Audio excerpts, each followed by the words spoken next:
Ďalšie dokazy.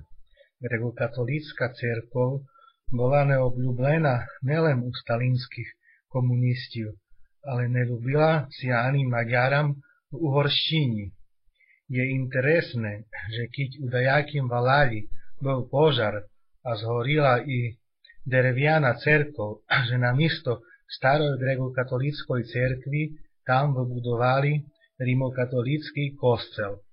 Grekokatolícka cerkev bola všelijak od mačochy a väčší interes o ňu nejavili ani Maďare za Uhorščín. Maďare sa tiež radši obertali ku rimokatolickému papovi a jeho kostelom.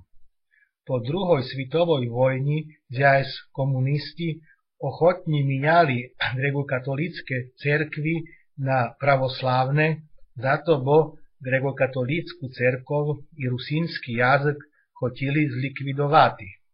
Римокатолицький костел у východoslovenských Valálach bol mocný argument tohdejších komunistів, že bez os východňárів, jaké nemajú žiadne slovenské korenia, oficiálno zrobili Slovákів. U roku 1952 sia riešením stalinských komunistів stali i z grupy nepolonizovaných Rusnákів Ukrajinci a i z polonizovaných Rusnákів Slováci. Treba povisti, že tohdejšie prosté hutoráci zo Zvaláľov väčšinou ani po slovensky neznali.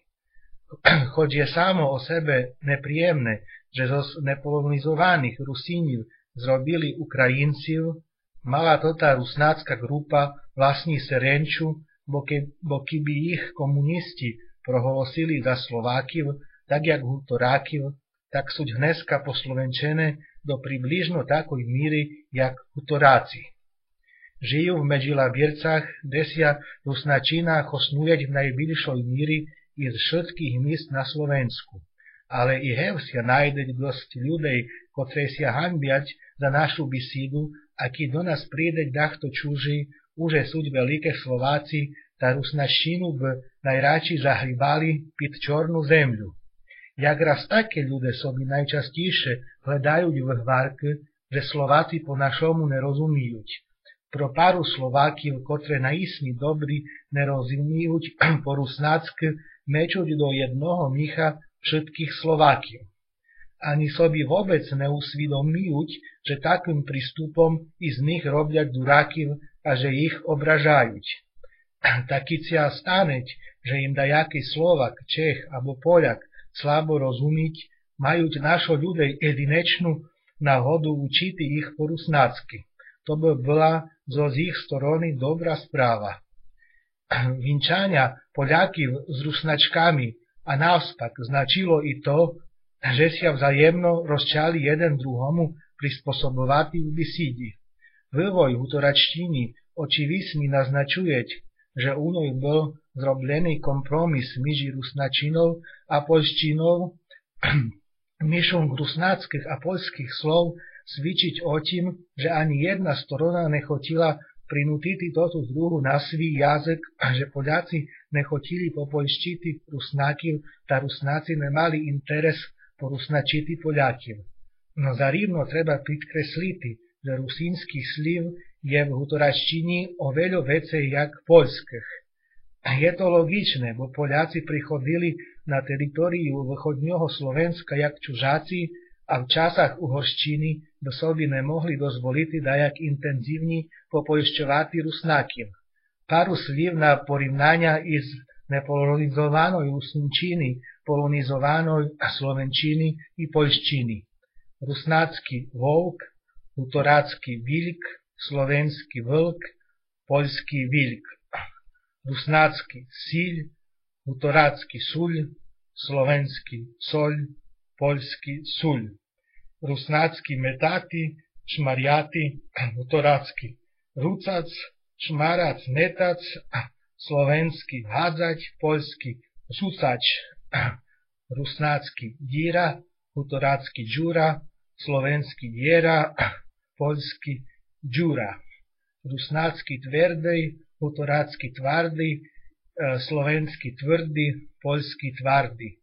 Rusnácky no choť nichť, hutorácky pahnost, slovenský necht, poľský paznokieč, rusnácky ancuk, hutorácky ancuk, slovenský oblek, poľský garnitúr, rusnácky bľacha, hutorácky bľacha, slovenský plech, poľský bľacha, rusnácky borsuk, hutorácky borsuk, slovenský jazvec, poľský borsuk, jažviec, rusnácky kandratej, hutorácky kandraty, slovenský kučeravi, poľský kenžeravi, rusnácky grat, hutorácky grat, slovenské riady, poľský načiňa. Vplyvom poľštiny sa minjali konsolky sliv i okreme bukve, robiti robic, mahati mahac, terpiti cerpec, svititi švicic, de ideš, koho pozveme na vesíľa, keho pozveme na vešelie, siaď sobi a buď trcho, šeď sebe a buď ticho, závtra, záraň bude kuriti sníh, jutre bude kuriť šních. Ta takých príkladів budem našol oveľa viacej. Nepravilný je tež pohľad, že rusnačina je dialekt ukrajinčiny. Keby to bola pravda, pak by musela byť slovenčina dialekt češtiny, a to zo prostej príčiny, že slovenčina mať bližej ku češtini, jak rusínsky jazyk ku ukrajinčini. Riznica medzi nami a Slovakami je i tota, že my sme ešte východné Slaviane, kdežto Slováci naležiať už medzi západných Slaviani. Ale preci nás jednať to, že sme Slaviane. Što sa týčeť rusnačiny, malé rozdiely v slovách sú skoro každej dolini. Riznica aj pri zvuku, to samé platiť i pro hutoračinu, ale po hlubším patraniu prídeme na to, že sme i z jednoho koríňa. Kto virujeť v Božička, mal by virovati to, že by si dal do rota ľuďam pravý Božičko, že jazyky nevznikli len tak náhodou, bez príčiny, a že keď Božičko dal ľuďam i rusínsku besidu, takže napevno ne na to, že by rusínska alebo choďaká inša besida hnula. Treba si jasno parčiti proti asimilácii i takže budeme žadati vlastnú televíziu i radio, ktoré budú vysielati každý deň prevažno v našim jazyku.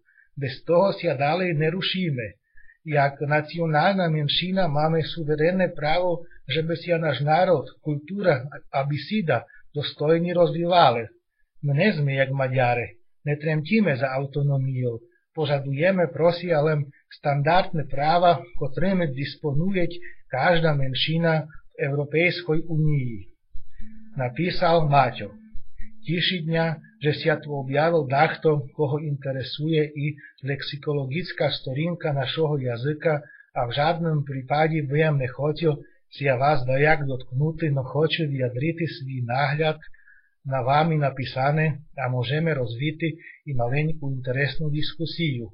Neporozumiem, ku čomu patriať vami privedené príklady v rusnačini, poľštini, hutoračini i slovenčini. Píšete, no zarivno treba prikresliť, že rusínskych slov je v hutoračini oveľa viacej jak poľských. A potom privodíte 11 slív, volk, síľ, metati, díra, tvrdej, nichoť, ancuk, bľacha, borsu, kandratej, grat. Keď tvrdíte, že rusínskych slív je v hutoračini viacej jak poľských, na príkladoch to sám vyvertáte. Vilk, súľ, rúcač, džúra, tvardy, pahnost, paznokieč. Slova ancuk, bľacha, grat sú rovnaké u rusnačini i hutoračini, ale to len za to, bo byli prebraty od karpatských Nívcів. Ancuk, gerete, blech. Slovo borsuk mať svoje podobné ekvivalenty v druhých slavianských jazykoch. Borsuk, rusnácky, ukrajinsky, barsuk, rusk, barsuk, borsuk, poľsk. Kúščok zamotanym je pro ňa i vaše. Nepravilný je tež pohľad, že rusnačina je dialekt ukrajinčiny. Keby to bola pravda, pak by musela byť slovenčina dialekt češtiny, a to zo prostoj príčiny, že slovenčina mať bližej ku češtini, jak rusínsky jazyk ku ukrajinčini. Rізниця між нами а Словаками je i tota, že my sme ešte východné Slaviane, kdežto Slováci naležať už medzi západných Slaviani. Ale preci nás jedná to, že sme Slaviane. Ja osobne sújne dúmam, že slovenčina mať bliže ku češtini, jak rusnačina ku ukrajinčini, záležiť od dialektu, či svidnická, či lavírska.